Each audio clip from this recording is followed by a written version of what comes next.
following is a Comfortably Zoned Radio Network production. We are back. Golenbock University. I'm Ralph Tyko of the Comfortably Zoned Radio Network. The professor is here. He and I are without Alan Blumkin this evening. He's a little under the weather. We'll return next week. I hope he feels better. We wish him the best. Peter, how are things in your world? Things couldn't be better. Things are just Good. fine in my world. Yeah. I was wondering earlier in the week, I meant to ask you whether or not you're happy with the proposed ballpark, not in St. Pete, but across the way. How close is that to fruition? And I'm wondering what your thoughts are. Well, my thoughts are that it should have been in St. Petersburg, but I understand why they want to move it to Tampa, because we have about 15,000 very loyal Tampa Bay Rays fans who come to the Trop, to the games. When we play the Yankees or the Red Sox, they generally tend to add 7,000 or 8,000 either Yankee or Red Sox fans to that for a total of 23,000. Understand, of course, the Red Sox get 35,000 every single game, no matter what. Yankees draw the Yankees too, no matter. Yeah, I'm sure. So, we did everything we could in St. Petersburg to get more people to come, but there were quite a number of factors, including the fact that people from Tampa, for some reason, refused to get in their cars and drive across. There is no mass transit in Tampa Bay, which is terrible, right. Not only for, the Rays in St. Petersburg, but it's also fairly terrible for the community. To get from point A to point B, you've got to have a car. Mm-hmm. And since we're adding, something like 1,000 people to the state of Florida every single day, Tampa is growing, St. Petersburg is growing. Yesterday, I went to Spectrum Field in Clearwater for a celebration at the Ted Williams Museum. They had an induction in their Hitters Museum of Tony Perez of the Reds and Steve Carlton of the Phils and Ron Guidry of the Yankees and a whole host of wonderful people. Richie Allen, who used to play with the Phils. I didn't know that included pitchers. I thought that was just hitters. No. They have. Well, they've made sort of the Roy Halladay wing of the Ted Williams Museum for the pitchers. Roy, of course, in that terrible plane crash. Yes. But to get there, I got on, Route 275 to head north to Clearwater, and it was a parking lot. So I got off at the next exit and had to go over to Route 19. Once I got north of St. Petersburg, it opened up, and I was able to get there in time. But mass transit, not having mass transit is a serious problem in the Tampa Bay area. It just is. So I don't know if they put the team in Ybor City, which is, right outside of Tampa, the city itself, you're going to have the same problem, which is to say the St. Petersburg fans are not going to go to Tampa the same way the Tampa fans would not come to St. Petersburg. The difference. So they're betting that there will be more. There'll be more Tampa fans because Tampa extends. There are all sorts of communities north and east of Tampa where I suppose they could draw more people. This isn't going to happen in 3 or 4 more years, if it happens at all. There's still a meager topic of $800 million to pay for this new stadium. It's got to have a roof. Probably will have a retractable roof because everybody seems to want to have grass instead of fake grass. Yeah, AstroTurf. The AstroTurf is tough on players' knees, so they want real grass. The city of Tampa has not been quick to have somebody step up and say, here's how we're going to spend $600 million. The city of St. Petersburg had put away that money from various, penny for Pinellas and other taxes. They were more than willing to do it, but apparently Stu Sternberg, who's the owner of the Rays, wants to take the team to Tampa. It's his team, and that's what he's going to do. So who knows? Okay, how long will it take you? Say there is a stadium, door to door. How long will it take you to get there? Well, probably 3.5 hours. With the traffic, you mean? Yeah. I mean, it's just going to be absurd. I mean, literally absurd. Yeah. Maybe on a Sunday afternoon when you don't have to face, rush hour traffic. But, part of the problem we had in St. Petersburg is they would start the game at 7 o'clock, which was smack dab in the middle of rush hour traffic. I often thought that games should have started at either 6 o'clock or 8 o'clock so that you would have a better shot, at least the people from Tampa, of getting to St. Petersburg without a terrible, traffic jam. We are both transplants from New York. Oh, yeah. Could either of us imagine, from the New York area anyway, yep. Could either of us imagine me in the Bay Area in Northern California, you in the Bay Area in Tampa Bay area, yep. a traffic problem? 20, 30 years ago, if you looked ahead, there was no traffic. That wasn't ever an issue.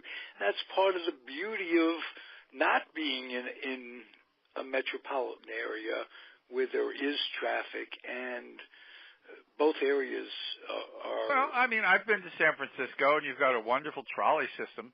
That trolley system. Yeah, we do, wonderful. And we have BART, and which is... You've got BART. You yeah. can take the train to the Oakland Stadium. I've done it. However, because of the mass population growth in the last few years, not only are the roads all clogged up, but BART is all clogged up, and there's crime problems on BART. Commuting is a bitch in the Bay Area, well beyond belief. Wow, I have no idea. And I had no idea. It's been a while in your area San Francisco. It was that bad. Yeah, I mean, the last time I was there, I went to Candlestick Park to see a game. Right. Well over 10 years ago now. Yeah. Wow. So, you ask about the Rays. Part of the problem, of course, is if things don't work out in Tampa, I can very well see them taking the team to Montreal. There seems to be, some great interest in returning baseball to Montreal. So it would not be totally out of the question to see the Tampa Bay Rays become the new Montreal Expos again. And you really, as a fan of the franchise, like I would try to tell myself every time the Giants threaten to move, you got to be happy for the team if they do find a home and they're appreciated from that standpoint. Without doubt. But from a personal standpoint, what you would do, you'd rediscover minor league baseball.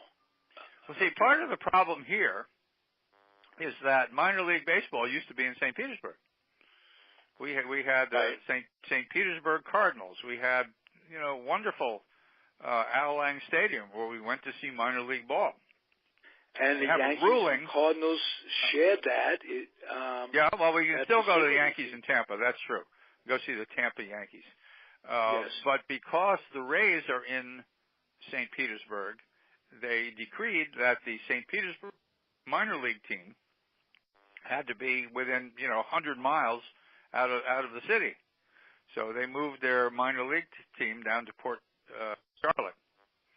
So the Port Charlotte team is down there, and that's an hour and 40 minutes to drive to go see minor league baseball. But thank heaven there's something called the television. That's true. That's true.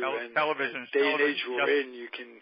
Yeah, they just keep getting better. Get any game you want, any time. Yeah.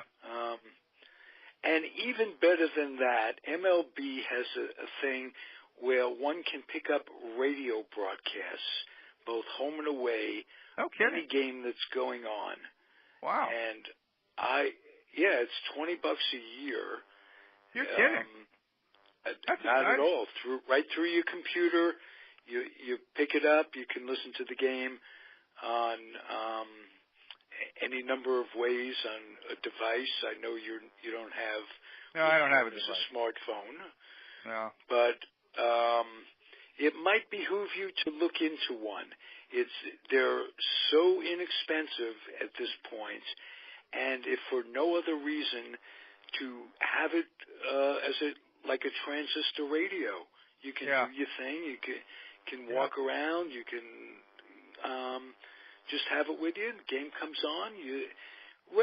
Radio baseball is far superior. Oh, no. To television. Radio baseball is wonderful. No, there's no question about that. Right. Yeah. All right. So, nice to know. That's a thought. And you go to MLB.com and look up top, and they'll direct you to it. And like I say, it's the best $20 a year you'll ever spend. That sounds terrific, too. Good. Now listen to my friend Charlie Steiner with the Dodgers. Yes. He has a distinctive New York voice. We started out together. We started out together on WOR, Charlie and I. Really? I had a show in New York called Peter Golenbock Speaking of Sports. I was on from 6 to 8 p.m. on Saturday nights on WOR. And Charlie was the sports news guy. And I always thought the smartest guy on the planet. So whenever I had the opportunity, I would invite Charlie to be on the show and give his opinions, and he was always so brilliant. What a gig he landed! I knew he was going to go, important places. I just found out. I knew that Magic owned the Dodgers. Right. Did you know that he's Magic totally Johnson, involved not with the Magic Johnson? Yeah, Magic. Yes, of course. Yeah. A little bit off the subject. Speaking of the Dodgers, his boss, Magic Johnson, Charlie's boss, he's president of the Lakers as well. I saw him. Something like that. Magic's one of the more interesting people on this planet. I mean, this guy's no dummy. And Lenny wants to get him as a guest for us on these airwaves. I have two questions. Good luck with that. Okay, well, I have two questions for Magic Johnson. Okay. One of them is, why is it that he does not use his voice to get Lilly and all these big drug companies to make available the life-saving drugs that he partakes in that are like $2,000 X number of dollars a month that people can't afford and are dying from the same thing? And that's my number one question. He should be a voice for this. You don't hear that, but it's like Michael Jordan. I mean, some people are exactly who they are, and Michael Jordan was a guy who would go to bat for people paying him to, push their products, and that's who Michael always was. He never pretended he was anything else. He was not a civil rights guy. He was not pushing for justice for the world. He was just, out to do what Michael Jordan was doing, and well, this runs deeper than that, given his circumstances. I know, but he has to be able to put himself in the boots of those who, just are not being kept alive because of money. That in itself is one of the major things wrong with this country. Let me ask you 3 or 4 questions. 3 or 4 questions along the same lines, things that you're asking. How can you be the sort of person who would cut funding for Meals on Wheels? How can you be the sort of person who would cut funding for children's breakfasts at public schools? How can you be the sort of person who would cut funding for the veterans who are disabled and can't get health care? I mean, there are all sorts of questions like that. I mean, right. I'm always shaking my head, you know. Right. Just you put your hands over your eyes sometimes, and just like to block yourself from the world. That's the only way you could put it. Well, it's why I play softball. I mean, you want to block yourself from the world, go play a game of softball. You'll block yourself from the world. Right. That's what I do 3 mornings a week. Yeah, well, I have to say that's what this network is about. In my time consumption, I spend an awful lot of time doing it, and not thinking about other things. That whatever it is, you get engrossed. It's a crazy world. Sure. We talked a little off the air, and I hope that and you are willing to talk about this, and I'm glad. I saw the movie 42 about Jackie Robinson the other day, and for the first time, and naturally, I've read your Bums. Yeah. The movie was your book come to life. It was, wasn't it? Yeah. It really was. And I told you I'd try to explain this on the air, that when you read the words, when one reads the words of Jackie's travails, specifically he and his wife coming out from California to get to spring training, being thrown off the plane because they were black. The plane stopped to refuel. They were in some cracker town. Yep. And they were in New Orleans. All of a sudden, where was it? New Orleans. New Orleans. Okay. Yeah. They were in New Orleans. You wouldn't even think would be the worst of it, because later on, when they got to spring training, it was even worse.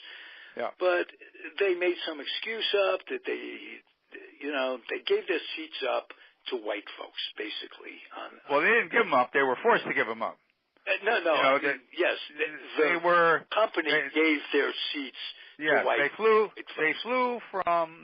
from California to New Orleans, and everybody got off the plane. Everybody. And then when the next leg of the plane came around, they were, going to get on, and they said, "No, hang on." And a white couple took their seats, literally took their seats. Yeah. And come to find out that any time a white couple wanted to fly, they couldn't, because whites had first. And the clerk, the woman behind the thing, when they were amazed, like, what is this? Who do I complain to? She gives Jackie the phone and says, "Would you like to call the sheriff, or should I?" Yeah, right. Well, that was the South. Without a doubt. I mean, the thing that whenever I talk about Jackie Robinson, who was, in my estimation, one of the most amazing athletes in the history of our country, not necessarily because against incredible hostility, he ended up being the Rookie of the Year his first year and was the most valuable player in 1950. But he did it with people sending him hate mail, calling him the N-word, writing him letters that if he shows up in a certain town, they were going to shoot him with a gun. I mean, if that was me, my knees would be shaking. I mean, my knees were shaking writing about it. Every time you walk out on the fields, yeah. Yeah. And they portrayed the letters that were sent. They had files and files of letters. Right. That people putting that hatred in words, you'd think if they could learn to write, that they'd be by all that. If you're putting your thoughts down, which means you have to really reach inside your brain to see how you feel. Do I hate this guy enough to write a letter? I don't like black people. But what could you do? I don't know. It's horrible. I think it's horrible. I'm going to write a letter that I don't like. I'm going to complain. Yeah. Well, the thing that you and I couldn't possibly understand, because we were not born in the racist South, and because we're Jewish. So, Jews automatically were sympathetic because of the way the Jews were treated themselves since the pogroms of Poland back in the 1800s, is that you can't understand. To this day, I can't understand it. When you see all of that, anti-Obama nonsense, when you saw Trump with the Obama wasn't born in the United States, he's really a Kenyan. And he was saying this, 10 years ago. And you sort of go, what's this all about? What, why are you even bothering to do this? But the fact of the matter is, when you're a racist person, your hatred is very, very deep. Again, I don't understand it. I don't understand what these people have against African Americans, but clearly they do. I mean, clearly they do. Well, in Trump's case, it's anybody of color or anybody who isn't pulling themselves up by the bootstraps. Because but listen, it's more than that. In Trump's case, his father had this a company that had a lot of rental housing in Queens. And part of his deal was that they would not rent to blacks. No African American could rent one of their apartments. And, I mean, which is not to say that they were the only people doing it. In fact, a lot of renters were doing it. It was called redlining. You couldn't sell a property to an African American if it was part of a certain area. But by the 60s, the Justice Department was starting to move, and they went after the Trumps, as they did all these other places as well. And what a lot of the other places did was sort of go, yeah, we're really sorry, and then they would drag their feet as long as they possibly could to keep as few African Americans renting their places as they could. Trumps didn't do that. The Trumps hired Roy Cohn. Now, if you know anything about Roy Cohn, was Joe McCarthy's right-hand man. Right. And Joe McCarthy went after communists, most of whom, for some reason, ended up being Jews, and some of them were gays. But these were college professors. These were high school teachers. These were Hollywood directors and actors. McCarthy went after these people with a vengeance, and Roy Cohn was his sort of lapdog behind it. So when Trump was sued by the Justice Department for keeping African Americans out, rather than say, gee, we're sorry, we'll try to do better, they fought tooth and frigging nail as hard as they possibly could for as long as they could to keep blacks from, renting the Trump apartments. And, racism for some people is a livelihood. Yeah. Is it different in the North, or is it just a matter of covert and overt? And the reason I say that, I was so stunned in Boston this year when Adam Jones, a terrific gentleman and a really fine human being, aside that he's a black man, has to go to Boston and be booed by hundreds of fans shouting crazy stuff that you would think it was that movie all over again, 42, when Jackie comes up in 47, had to go to Philadelphia and St. Louis and be spiked and have the manager stand there and scream. And what you don't get at when you read your book, you don't see the expressions on the faces of the players in Chapman's dugout. He's up there screaming. Yeah. And the players themselves are just appalled by it. They were. I knew Robin Roberts very well, and he was on that Phillies team when Chapman was doing that. And he told me, he just said that he was just mortified. And he also said that he went to Jackie and told him that. So it wasn't everybody. But it was bad. It was bad. It was really bad. And you know, as we found out from the election of the current president, racism is not dead. No, that's what I'm saying. I'm bringing it to Boston in this case. No. Well, I mean, Boston. I went to Dartmouth College, and I used to every once in a while. My roommate, who was from Marblehead, we would get in the car and go to Fenway Park for a ball game. And more than once, if there was an African American in the stands, you know, somebody would start, you know, picking on this guy. Mm-hmm. You know, it was. I don't know what it is about some of the Boston Irish, but they were just, you know, when busing came along. If you ever read Common Ground, it was a war. It was a war. No, I didn't, but I read Terry Pluto's book on how they treated. I think it was called Long Balls. One of them, he wrote two books one about the NBA and one about the. And one about the ABA. Yes, very nice books. Yep.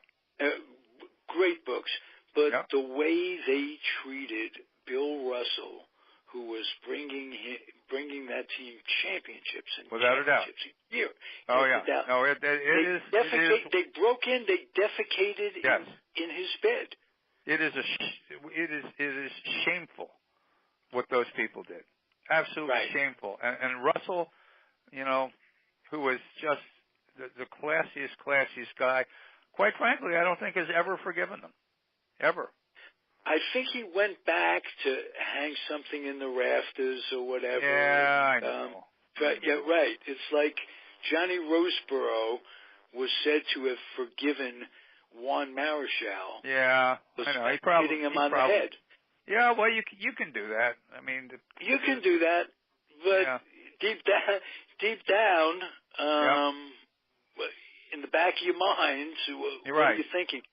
I remember reading a quote by Russell. He said, "I would rather be in jail in Seattle, than be or something. I'd rather be in jail in Seattle than be the mayor of Boston." Yeah, something like that. Sure. Yeah. But it makes perfect sense. It makes absolutely sense why he would feel that way. I mean, this guy was perhaps the greatest basketball player of all time, and leading the team to, you know, consecutive, you know, basketball championships. And here people, you know, continuing to call him racist names and treating him in just horrible ways. It was heartbreaking. Very interesting that you said the greatest basketball player of all time. Now, of course, you're not basing that on skills. You're basing that on the tenet of basketball, which is to help your team win. And well, sure. I'm basing it on the fact is if I had to choose one player in the history of basketball to help me win a championship, who would I choose? And quite frankly, I would choose Bill Russell. Absolutely. Yeah. He's got the resume. Absolutely, yeah. I don't think, I mean, obviously, Michael Jordan is a magnificent player. He will always be special. Right. You know, this fellow now, LeBron, is also an incredibly special player. Hey, this kid Curry out here in San Francisco, unbelievable. Yep, he's unbelievable too. But I don't think each generation. Yeah, I don't think Curry is can take a team to a championship on his back. Russell could take a team to a championship on his back. No question. Yeah. No question. And then there was Oscar, who. Well, I mean, there are all sorts of people, but and your listeners won't know any of these people. There was Elgin Baylor, who was absolutely spectacular. He was such a wonderful player. There were all sorts of guys. Right. And there was the case of Connie Hawkins too, if you want to. Well, that's a whole sad, totally ridiculous thing where this fella, who was one of the greatest basketball players of all time, was accused of throwing games, when quite frankly he really didn't do anything. He was absolutely railroaded and treated in a terribly unfair, lack of due process kind of a treatment. Eventually he got back into the NBA. He sued them for the time loss, and they paid him about $10 million. But I mean, he could have been one of the greats of all time. But still, and when he got back in, he was well past his prime. Right. But he put together 2 or 3 years of showing people some stuff. No two ways about it. On the other hand, if you want to look at what Bill Russell did with the Boston Celtics, he won eight championships in 9 years, and then, if I'm not mistaken, he became the coach. 11 and 13. There you go. Something 11 like and that. 13. So I mean, I don't think one of them was a player coach as that's well. right. He was player coach. And one of the 2 years that they lost, he had a sprained ankle in the final. It was against St. Louis. And okay. Not to say that they definitely would have won were he in, but they would have had a better chance. And that would have made it 12 out of 13. Yep. And again, the credit, we've talked about this a few times, the credit, Red Auerbach, absolutely. Well, the Red Auerbach, for you, fans who are younger than we are sort of the Bill Belichick of basketball.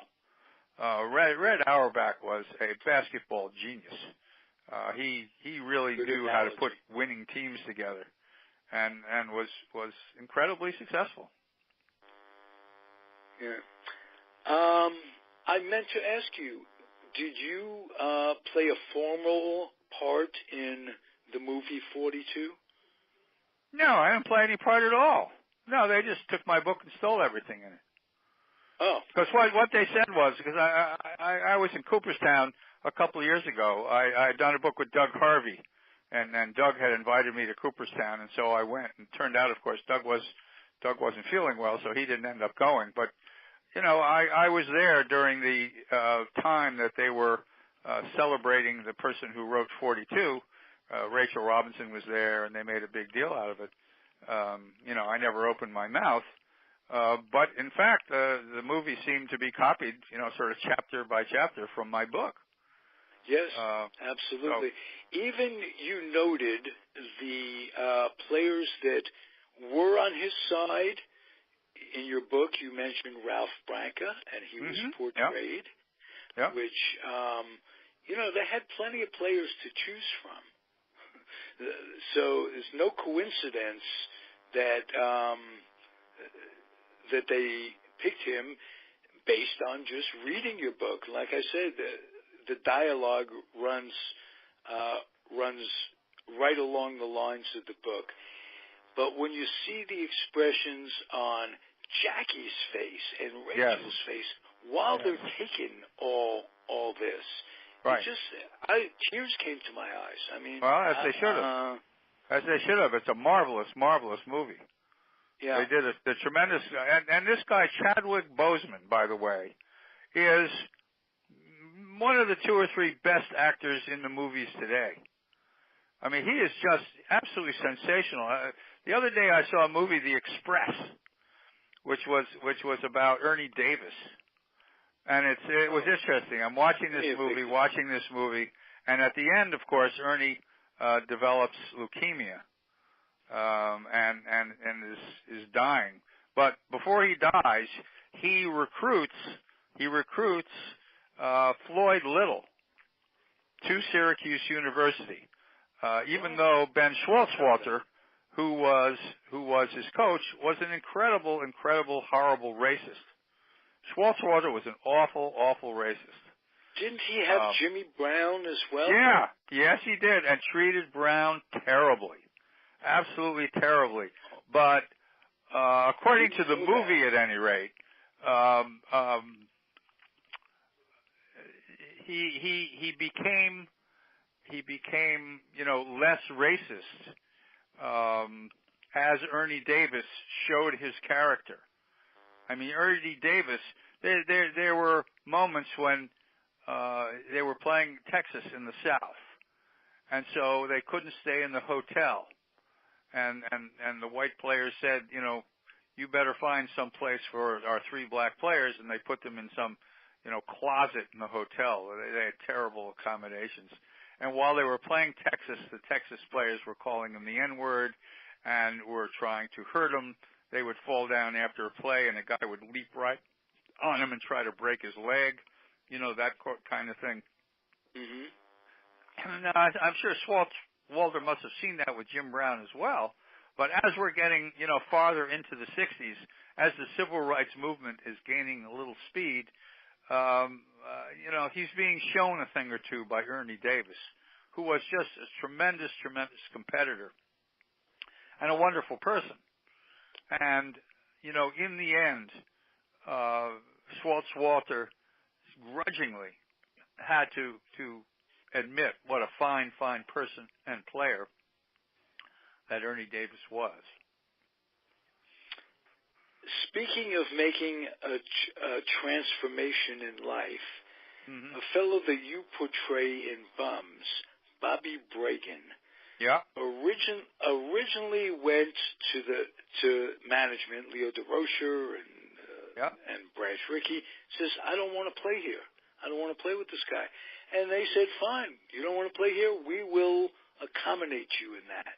Well, what he said was that I can't play with this guy because my friends and relatives from my southern town will never forgive me. I'll never be able to come home. And so what they ended up doing is they sent him, if I'm not mistaken, down to the minors. And slowly but surely, Bragan learned that his racism was a curse and became, a decent human being. And as a result of what he learned from Jackie and Jackie's, bravery and that sort of thing, he became a manager in Major League Baseball, and a damn good one. And he treated the African American players very, very well. And so as a minor league coach and manager, he was directly responsible for making Maury Wills a switch hitter. That's right. That's exactly right. Bringing him up to the majors, and developed a reputation as, just like you say, just being a human being. It doesn't. We're not giving him a parade for this, but all I'm trying to say is that there were some that were transformed, but some whites that were transformed by this. He touched a lot of lives. And look, it's equally true of the world. I mean, it's true of the world. I mean, when Jackie played in Ebbets Field, there were plenty of people who booed him or vowed never again to go to another Dodger game. There were plenty of those people. But, slowly but surely. Well, Jackie, he was in the borough for it. It was a very, very accepting borough. I don't know if any other city. Right. You know Brooklyn better than most. You wrote a book about the in the country of Brooklyn. It sort of talks about all of that. Yeah. Right. And part of it was that it was a mostly ethnic. It was a mostly ethnic borough. A lot of Jews, There's Irish, Italian, but for the most part, Jackie was beloved. He was a beloved character, Jackie was. And, if you were off the subject, a little bit, but not all that much. I've been reading a lot about the old-time baseball with McGraw and the Irish when the Italian players came into baseball, how the Irish and the Italians didn't get along. There's been prejudice and infighting among people. It's not just the blacks that have been persecuted. Obviously, us, we being Jewish, my black friends and I can sit around and compare atrocities of what's happened in history.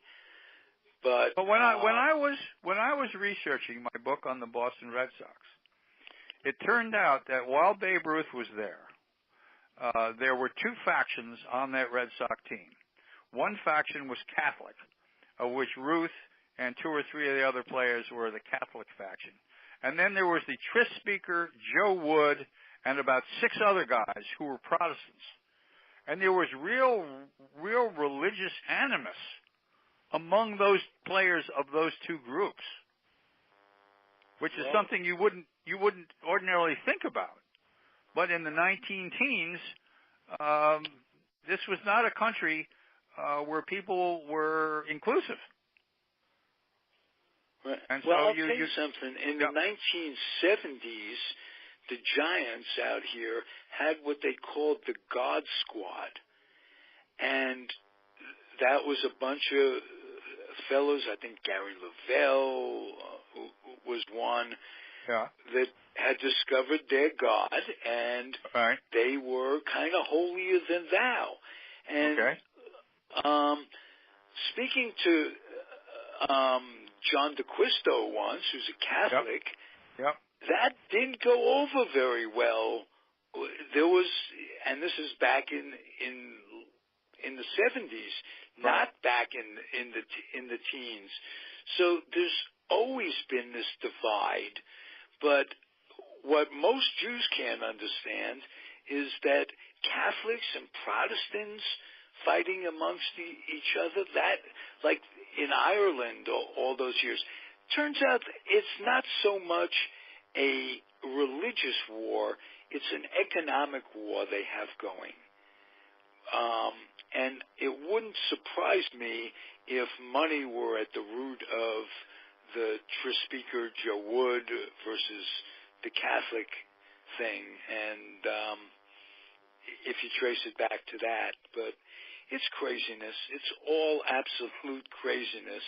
Well, see, I've always argued that baseball is the greatest of all the religions because nobody gets killed. Right. It brings people together. It's a game that brings people together without the animosities. Right, without the That's absolutely true. You don't have to root. You could discuss it. If I'm a Yankee fan and you're a Met fan, or vice versa, you could discuss it. You know, we're not going to have a public execution, or Well, you might not have one. No, might not have one. Might not have one. Yeah, that's true. There have been times, as you wrote, when the Dodgers left, when the Dodgers, the guy in the bar that you wrote about. Tell that story. No, I don't remember it, so you'll have to tell the story. Okay, well, just some guy is teased unmercifully because his team was losing, and to the best of my recollection, comes back and shoots up the ball. Oh, yeah. They take their baseball seriously in New York. They take it seriously everywhere. I mean, that's the wonderful thing about it. Yeah. They take it seriously everywhere. I mean, baseball is a truly wonderful institution. Okay. And, any town that has a baseball team. The fantasy draft for all of us is coming up. It's coming. You had a long shot guy who's going to break out, who is guy you like, position player that you might, who would that be? A long shot, any team. Well, I'm looking at my own team at the moment, and the guy I'm hoping will be a long shot would be Matt Duffy. I mean, Matt Duffy was a third baseman for the Giants, and we traded our wonderful left-handed pitcher Matt Moore for him, and he ended up playing. He had a bad leg. I don't know why they traded for a guy with a bad leg, but he had a bad leg, and he ended up in August playing for a week, and he just set that team on fire for that week. And of course, it turned out his leg still hurt, and he had to go back on the DL. So we had him for the total of a week. But watching him play for that week was very, very exciting. And so I'm hoping. You got another third baseman from the Giants in the Longoria deal. Yeah, we did, but he's 22 years old, and there's no way the Rays are going to play him. At least early, anyway. The guy's Arroyo, his name is, and he got him from the Giants, and he's 22 years old, and he's just, unless he's a superstar, I don't see him coming. I think Matt Duffy is going to end up being the third baseman at least this year. So we'll see. Well, if you want to talk about the heart and soul of a team, all these guys, Crawford, all these infielders came up together, and it really tore them apart when he was traded to Tampa.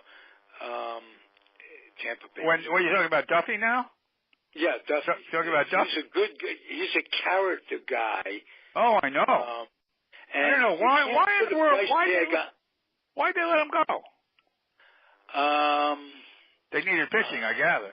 The pitching, yes. And ironically, Matt Moore was one of the least effective pitchers last year. Which was a shame. Yeah. Which was really a shame.